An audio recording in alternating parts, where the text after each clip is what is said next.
You, finding life rather dull, dreaming again of exotic places, wishing you were somewhere else? We offer you escape.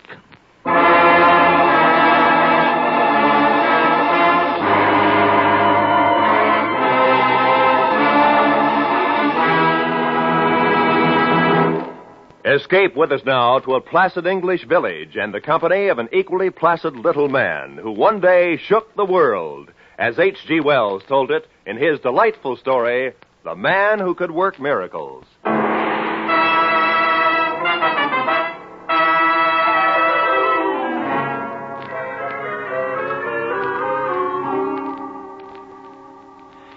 Now, I might say right in the beginning that I ain't the kind of chap who has a naturally argumentative disposition. Oh, no, quite the contrary. I'm a reasonable man who always takes proper thought before he speaks, and one who has a due respect for scientific truth.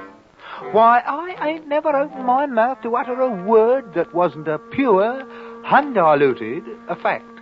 That's what you say.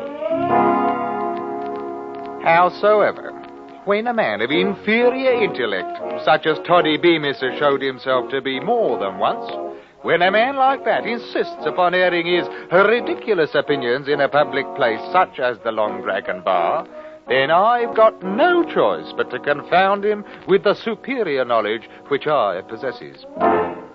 So you say. That's right, so I say. And if you can't contribute nothing but the same 3 words to this discussion, I'll thank you to admit you're defeated and shut your mouth. Well, now, Mr. Fotheringay. Easy, lads, easy does it. Well, I ask you, Constable. I'm only trying to enlighten the man from the bog of ignorance he's a-floundering in, and he keeps coming up with his infernal, so you say. Well, I'm a-wasting me words, that's all. If pints of half and half flowed across this bar the way words do, then I'd have retired years ago. Speaking of half and half, I'll have another of the same if you don't mind, Miss Bridges. Right you are, Constable. By all rights, Toddy Beamish, I shouldn't be wasting my time on you. But out of the goodness of my heart, I'll do it anyhow. Suit yourself. Now, let's take, for example, that pint of ale that you're holding in your hand. It's pretty nigh empty. Well, now, supposing, for instance, if that ale was to turn into wine. I never cared much for wine. Always like ale better. Now, if that ale was to turn into wine, then you'd have a miracle. So you say. So anybody says. Or take that master padlock on Miss Bridges' cash box. Now, if anyone could open that without a proper key, that'd be a ruddy miracle. You leave the long dragon out of this. Well, perhaps you ain't even aware of the proper definition of what a miracle is, Mr. Beamish. Well, some is one kind and some is another, in a manner of speaking. If anybody left so much as tuppence on the bar as a tip, that'd be a miracle, all right. Well, be that as it may. But a miracle ain't of one kind or another, oh no. A true miracle is something contrariwise to the course of nature, done by the power of will. Something what couldn't happen without being specially willed to happen. And miracles ain't possible. Easy, lad, easy, no. Well, I wouldn't go so far as to say they ain't. It's your ignorance that's talking. Now, look. You see that lamp sitting there on the end of the bar, burning as bright as you please? I see it right enough. Well, now, that lamp, in the natural course of nature, couldn't burn like that if it was turned upside down and hanging in the air. You say it couldn't. Mr. Beamish, do you mean to tell me... All right. Maybe it couldn't. And if it did, that would be a miracle. Very well. Now, supposing somebody was to come along, take me, for instance, and he pointed his finger at that lamp like this and said, "Turn upside down." Now, if the... Burning there without no visible means of support. Oh, I can't keep it up there much longer. Remarkable. It's highly remarkable. Stop it now, Mr. Fotheringay. Stop it immediately. That's my official order. Well, look out, Constable. Look out. There it goes. Now see what you've done, Mr. Fotheringay. My best lamp chimney, clean no more than an hour ago, smashed to smithereens. But I didn't try to do it. Oh, you know, you might have caught the place of fire. Most irregular. And illegal besides, like as not. No more of it now. Do you understand? But I tell you, I didn't mean for You it and to... your silly conjuring tricks. But all I done was to point my finger at it like that, and I... Stop it now. Don't you dare. Well, that's all I've done. In that case, Mr. Fotheringay, you defeat your own argument right out of your own mouth. And how is that, might I ask? If it weren't caused by some form of trickery, then what happened to that lamp was a miracle. Now, then, I ain't a-holding with no bloomin' miracles. Held with him or not, as the case may be, Mr. Fotheringay, but you just stood right there and performed a real, true, honest, genuine miracle.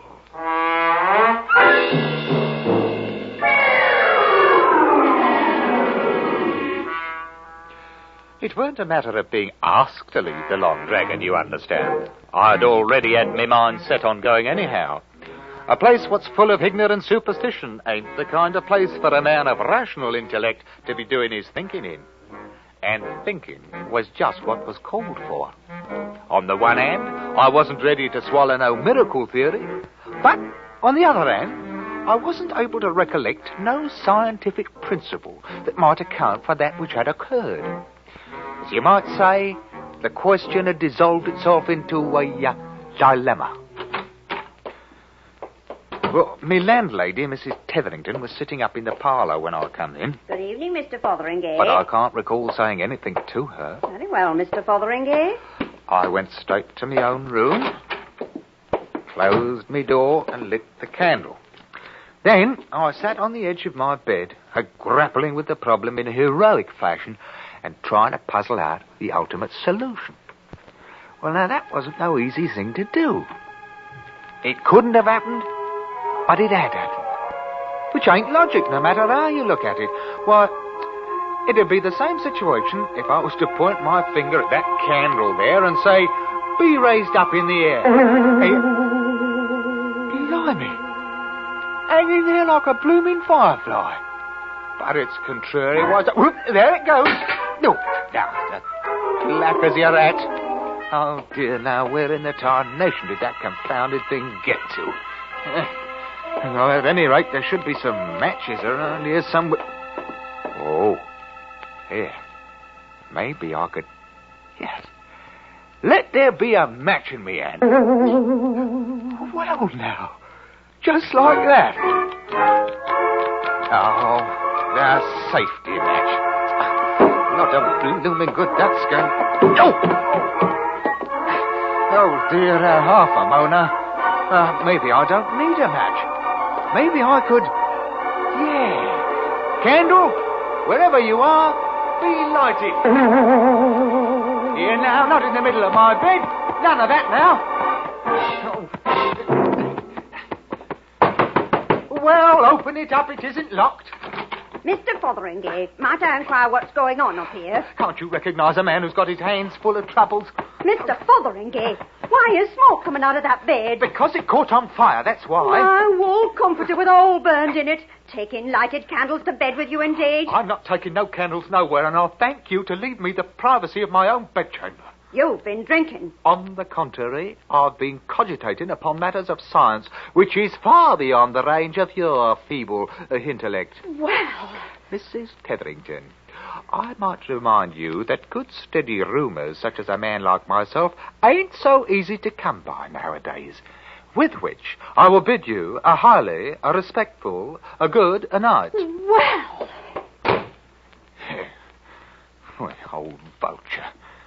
Don't know who she's talking to. Me. A bloke what's only got to point his finger and say, be, and it is.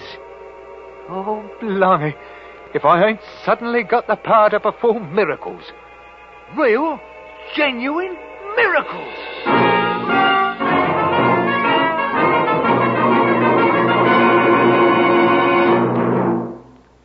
Escape, under the direction of Norman MacDonald, returns in just a moment. Tomorrow, New Year's Day, CBS will bring you exclusively the broadcast of the Rose Bowl game between the University of Michigan and the University of California.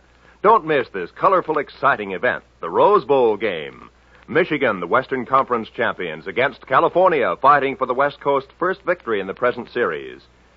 It'll be here tomorrow, New Year's Day, on most of these same CBS stations. And now, back to Escape.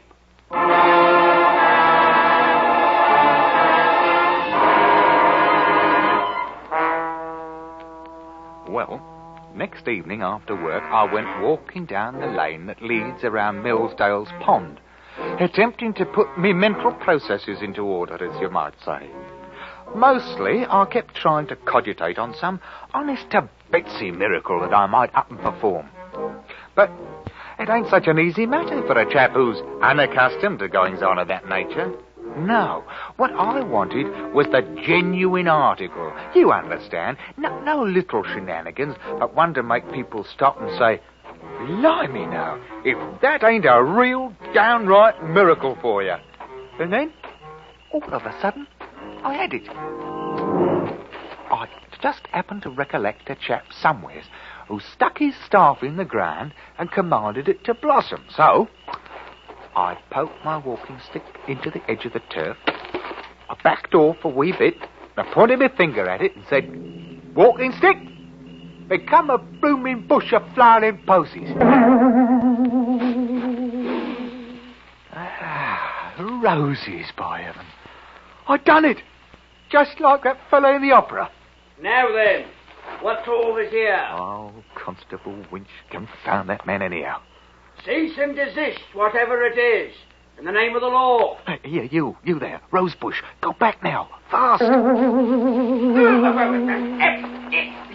a mind there who it is you're throwing bramble bushes at. There. Oh, confounded, blundering idiot. Who's conducting nefarious activities under the cover of darkness, assaulting an officer engaged in the pursuit of his natural... Well, so it's you, Mr. Fotheringay. The fact being self-evident, Mr. Winch, I will not bother myself to answer. So you'll not bother yourself to answer, eh? And maybe you'll also deny that you just threw a great heavy mass of foliage at me? I do deny it. Then no doubt it just up and flew through the air, all by itself. Constable Winch, you have just hit the ruddy nail right on the head. Oh, some more of them blasted hanky-pank conjuring tricks of yours. Is that it? On the contrary, it was merely a small miracle. You don't say so. In which case, His Honour might enjoy hearing you tell about it. So come along. I'll do nothing of the sort. Resisting an officer. That'll be another charge against you. Charge, indeed. Mr. Winch, you can take your charges and go to Hades. Hey, Constable. Mr. Winch. Oh, blimey, if he ain't gone and disappeared complete like. Now, I wonder if he... Now, I'm thinking this miracle business is a bit touchy. Why, a man might find himself in a whole peck of trouble before he learns the knack of the thing. Oh, I'd better go and get myself some real professional advice right away.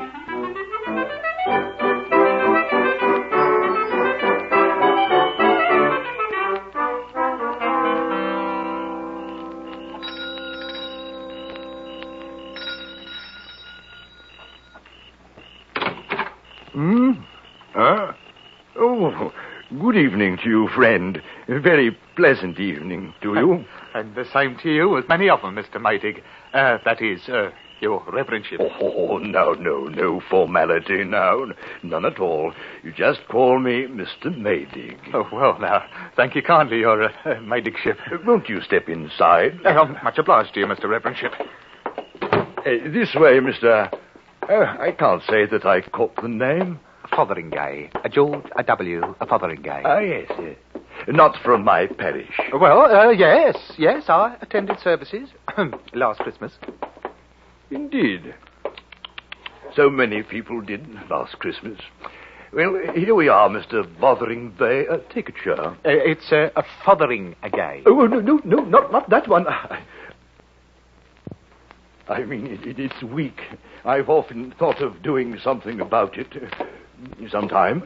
Yes, that one's fine. Well, if you remind me before I leave, Mr. Mayship, and I'll put that little piece of furniture to rights for you. Oh, then you're a carpenter. Well, only in a manner of speaking, as you might say.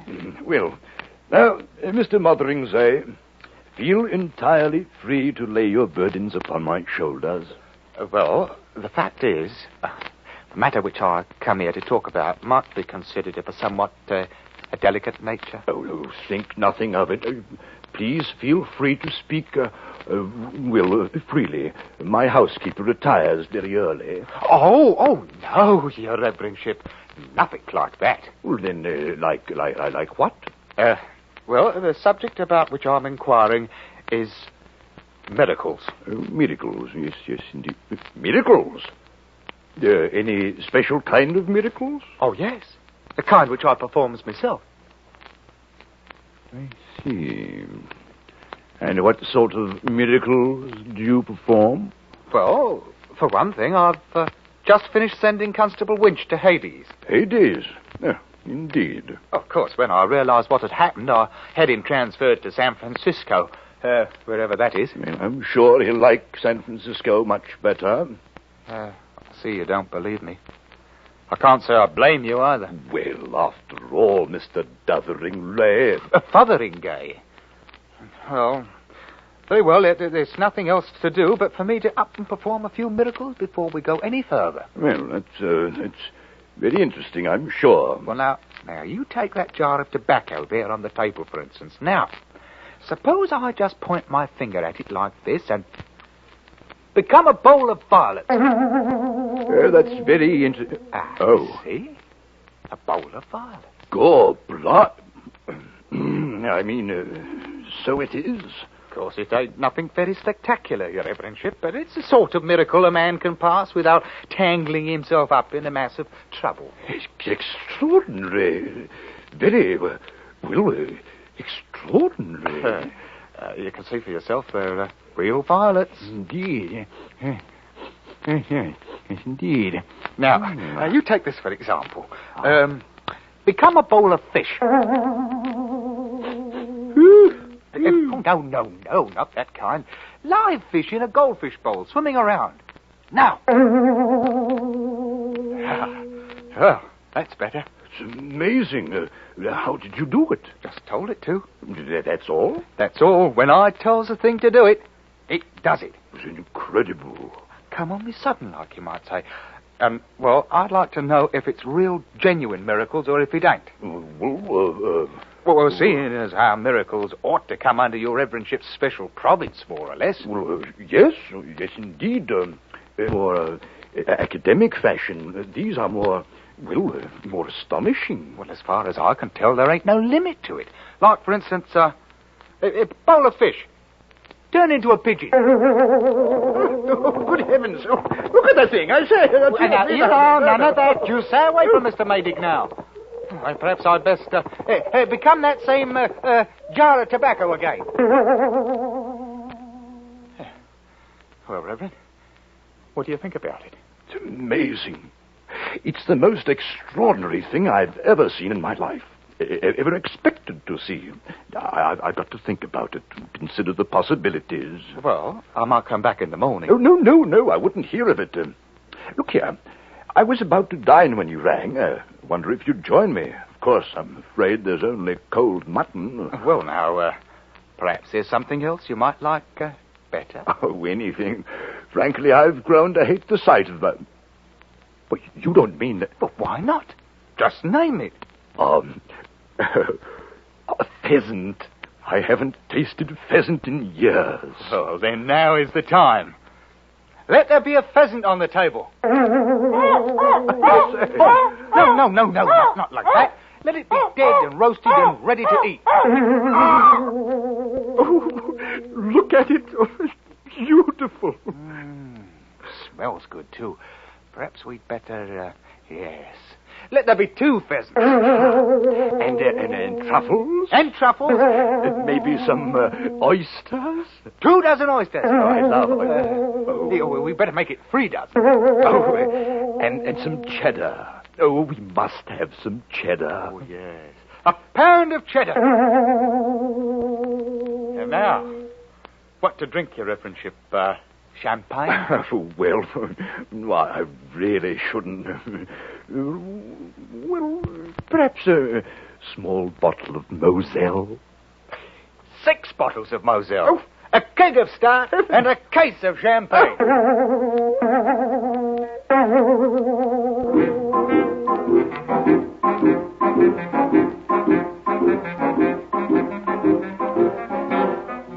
Well, there wasn't no mistake about it. I'd come to the right place for certain.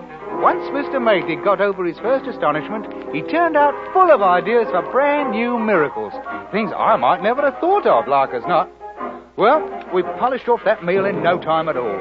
And an hour later, we was out walking in the dark streets of the village, turning out miraculous jobs so fast I fairly wore out my finger a-pointing with it. I couldn't begin to tell you all the things we'd done there in a couple of hours, but, well, we installed a new railway line, we drained Flinders Swamp and turned it into a meadow, we cured the vicar's warts, paved all the roads, eliminated taxation, reformed the Lord Mayor, and made all the girls in the village beautiful. Oh, these weren't any of your halfpenny miracles. All of these were big. And we went right on turning them out, one every 2 minutes, just as regular as clockwork. Well, by midnight we passed clean through the village, and we were walking along the lane by Millsdale's Pond, fairly tired out by all of that thinking and pointing and performing of miracles. Mr. Fotheringay, I've just thought of another one. Oh, indeed, and what might it be? The village clock. Listen to it now. Oh, it's terrible. Oh, that's true enough. It hasn't got a very melodious sound to it. Well, then, let's give them a good clock, a great, rich, booming one, shall we? All right, Mr. Maydig. Let that there clock become a genuine London-style cathedral clock.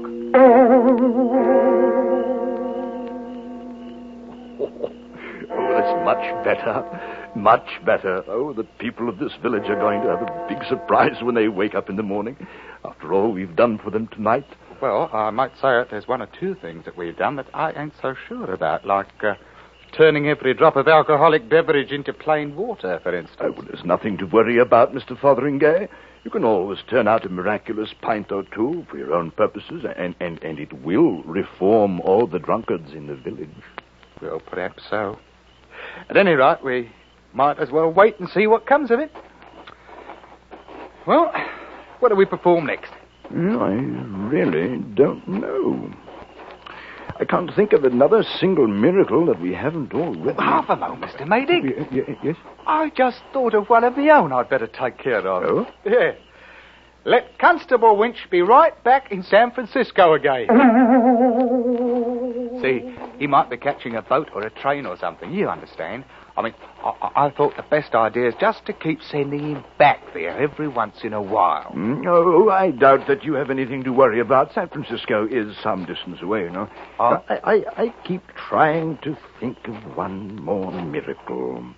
A big one. Something worthy of ending the night with, but Oh, well, now. Huh? I say, there is one, you know. Well, such as? You see that moon, Mr. Fotheringay? Well, naturally. Nigh on to full by the looks of it. Remember Joshua? Joshua? Joshua? Oh, now, come off it now. It would be a wondrous thing to see. Well, now, that's a pretty tall order, making the moon stand still. Well, actually, it only appears to stand still. What really happens is that the Earth stops rotating. Well, I think we'd better not go monkeying around with the universe. Well, you probably don't have the power to do it anyway. It's really a superior class of miracle, you know. Oh, I've got the power, all right, but I'm not so sure it's a good idea. I could do it if I wanted to. Oh, yes, of course you could. Well, perhaps we'd better get along home. Well, half a mo now.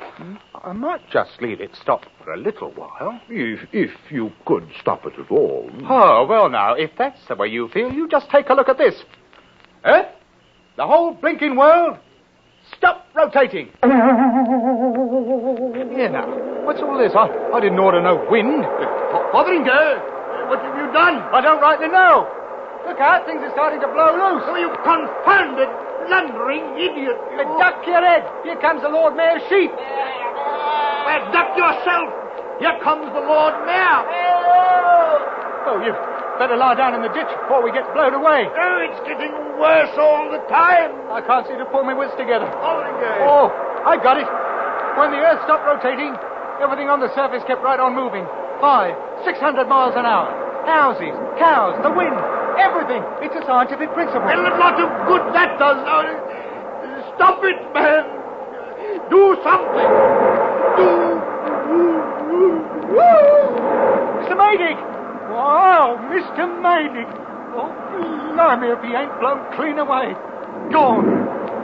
Oh, now I got myself into a fine kettle of fish for certain. If only there weren't so much confusion, perhaps I could... Oh, now, that's it. It's the only answer. All right, now. Let nothing happen until I say the word go. And when I do, let everything go back exactly like it was just before I turned that blooming lamp upside down in the Long Dragon bar. And at the same time, let me lose this here miraculous power complete like. Just forget all about it. You got it now? Everything just as it were. No more miracles. Just let me forget the whole thing. All right, then. You ready? Go!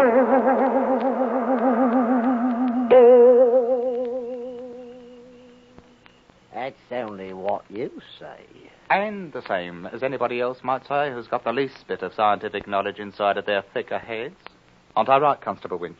Couldn't rightly say, Mr. Fotheringay. The subject ain't exactly in my province, you know. Neither are the same, Miss Bridges. Right you are, Constable Winch. Irregardless, Mr. Beamish, miracles ain't possible. So you say. Perhaps you don't even know what a miracle is. Perhaps if I was to point my finger at that lamp there on the bar and tell it to turn upside down, I suppose you think it might do it. Well, I wouldn't say it wouldn't. You wouldn't say it wouldn't. Mr. Toddy Beamish, you haven't got a brain in your head. And I'm only wasting my time trying to enlighten you. There you are, Miss Bridges. Thank you kindly, Mr. Fotheringay. I'll be dropping in again when the place ain't quite so crowded. And so I bid you all a respectful good night. Well, Toddy, I'd say you got the best of the argument tonight. Glory be, will you take a look at this? What's up, Miss Bridges? Sixpence. He left me sixpence right here on the bar, big as anything. And so he did. The like of it ain't never happened before. Saints preserve us if it ain't a downright bloomin' miracle. That's what it is, a downright bloomin' miracle.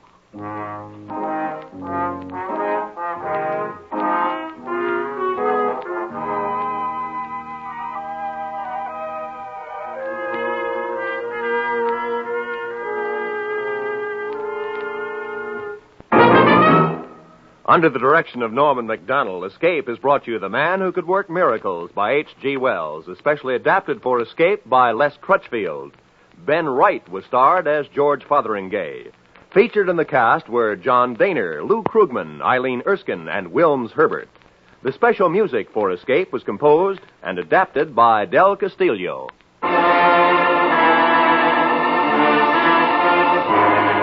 Next week, escape with us to the wind-swept peak of Mount Everest and the story of a man who sacrificed everything to climb it, as Leonard Lee tells it in his gripping story, Conquest.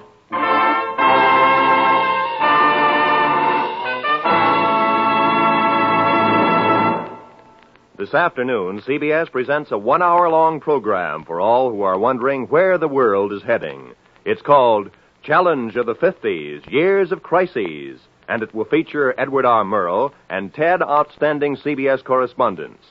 It follows immediately on most of these same CBS stations. This is Roy Rowan speaking.